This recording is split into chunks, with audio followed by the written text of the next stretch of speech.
All right, so today we're going to be looking at, we're going to look at collisions. We're going to look at being able to calculate momentum changes with collisions. So last time we talked about the law of conservation of momentum, which looks just like the equation we have there. One other way that I might also explain it is like we have the mass of object A, and so we've got the initial velocity of object A plus maybe object B times the mass of object B times the initial velocity of object B is equal to the mass of object A. This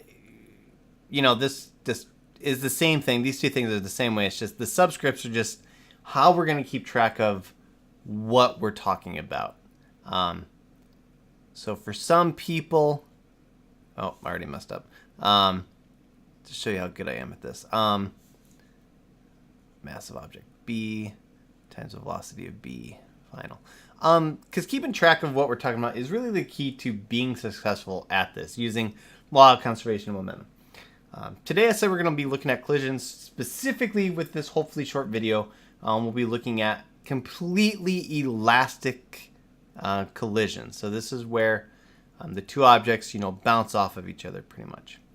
And we're not going to use a new equation. We're going to use the same equation we've been using, which is good because it means we don't need to learn a new one.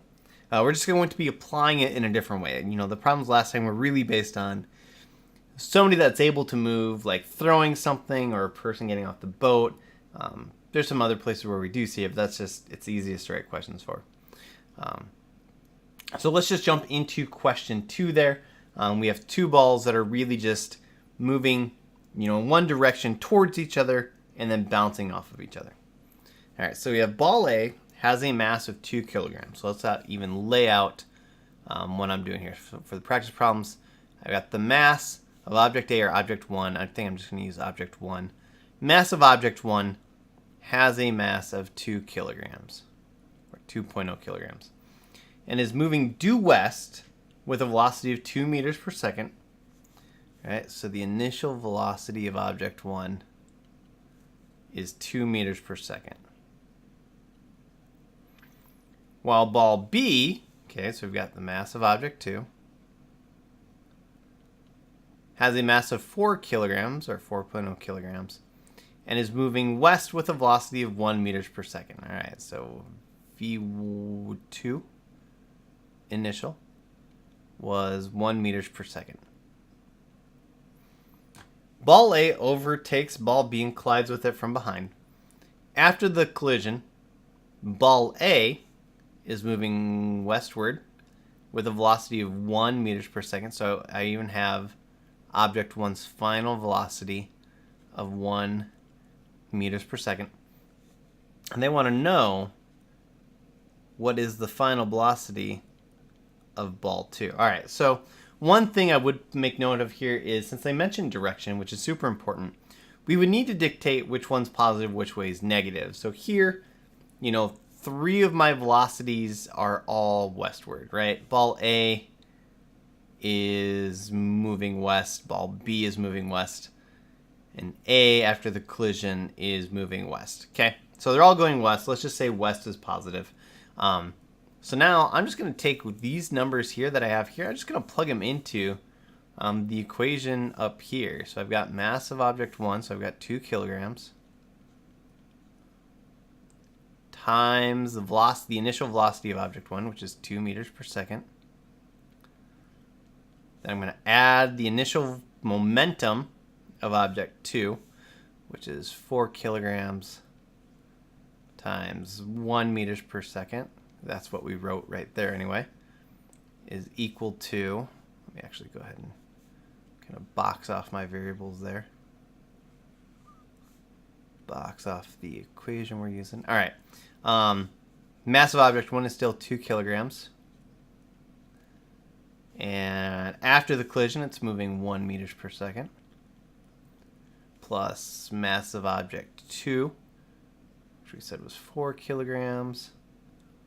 And we're looking for that final velocity of object 2, so V2F. All right, so let's start doing some math. 2 times 2 is 4.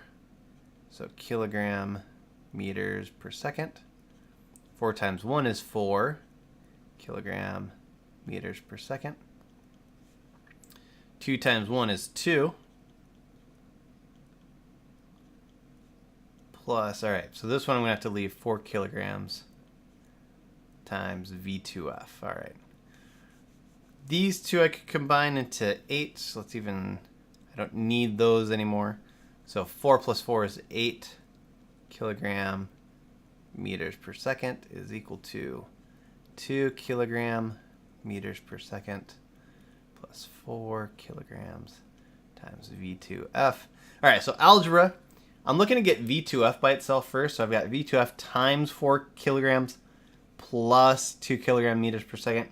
So let's go ahead and subtract this part over. So subtract 2 kilogram meters per second from both sides. 8 minus 2 is 6 kilogram meters per second is equal to 4 kilograms times final velocity of object 2. Now to get the velocity of object 2 by itself, divide both sides by 4, and I should get that the final velocity of object 2 is 6/4, which is 1.5 meters per second. Let me go ahead and calculate that just to be sure. 6 divided by 4, 1.5. All right. So after the collision, object 2 has a speed of 1.5 meters per second. And really kind of, this makes sense, right? So object A was cruising along at 2 meters per second. And it collided with object B, which was going 1 meters per second. So it makes sense that object A, after the collision, would speed up object B. And because of the law of conservation of momentum, we know, or we found out, that object A, or object 1, lost half of its velocity. Now that doesn't mean that the velocity of the second thing's not doubling, but it did increase quite a bit. So that's just inelastic collisions. This is just where things completely bounce off of each other. It's not a new equation at all.